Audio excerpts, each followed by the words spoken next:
அனைவருக்கும் வணக்கம். அனைத்து ஓய்வூதியதாரர்கள் மற்றும் இபிஎஃப்ஓவில் கணக்கு வைத்திருக்கக்கூடிய ஊழியர்களுக்கு மிகவும் முக்கியமான செய்தியாக இது இருக்கும். ஸோ அதாவது கணக்கை சரிபார்க்க 14 நாட்கள் கூடுதல் அவகாசம் கொடுத்துருக்காங்க. அது மட்டும் இல்லாமல் ஃப்ரீஸ் மற்றும் டீஃப்ரீஸ் முறையையும் கொண்டு வந்திருக்காங்க. அதை பற்றின முழு விவரத்தையும் இந்த வீடியோவில் பார்த்துடலாம். ஸோ இந்த வீடியோவை ஸ்கிப் பண்ணாமல் கடைசி வரைக்கும் பாருங்கள். நம்ம சேனலை சப்ஸ்கிரைப் பண்ணாதவங்க பண்ணி வச்சுக்கோங்க. நம்ம சேனலில் சென்ட்ரல் மற்றும் ஸ்டேட் கவர்மெண்ட் சம்மந்தமான ஆல் அப்டேட்ஸ் போட்டுருவோம். அது மட்டும் இல்லாமல் பென்ஷன் சம்மந்தப்பட்ட முக்கியமான அப்டேட்ஸும் இருக்கும். ஸோ மறக்காமல் நம்ம சேனலை சப்ஸ்கிரைப் பண்ணிடுங்க. வாங்க வீடியோக்குள்ளே போகலாம்.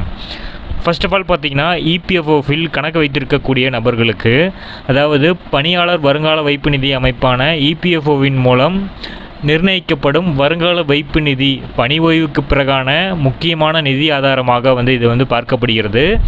இபிஎஃப்ஓ தனது உறுப்பினர்களின் நன்மைகளை மேம்படுத்தவும் வசதிகளை மேம்படுத்தவும் அவ்வப்போது பலவித மாற்றங்களை செய்கிறது.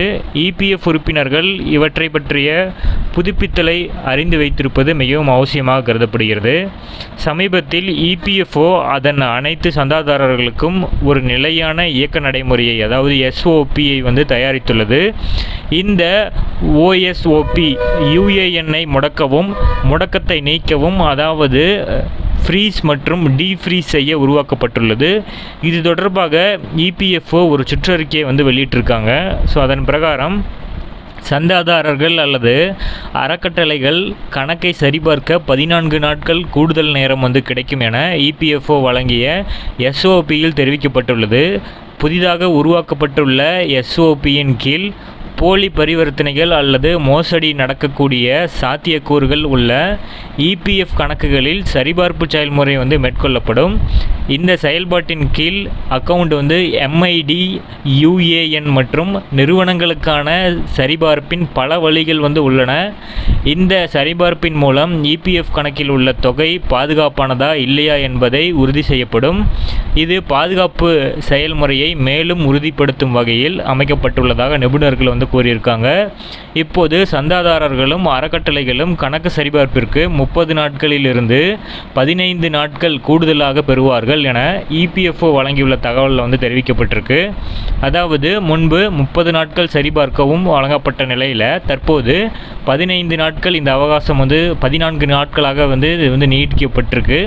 ஆல்ரெடி 30 இருந்துச்சு, தற்போது 15 நாட்கள் இந்த அவகாசம் நீட்டிக்கப்படும். அடுத்தது இபிஎஃப் கணக்கையை முடக்குவது, அதாவது ஃப்ரீஸ் செய்வது எப்படி அப்படிங்கிறத சொல்லியிருக்காங்க.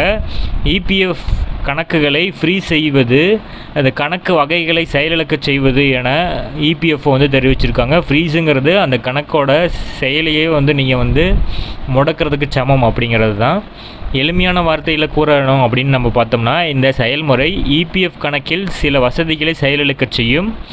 இபிஎஃப் கணக்குகள் முடக்கப்பட்டால் பின்வரும் வகையில் ஒரு சில மாற்றங்கள் இருக்கும். அது என்னென்னு நம்ம உதாரணத்துக்கு நான் சொல்கிறேன்.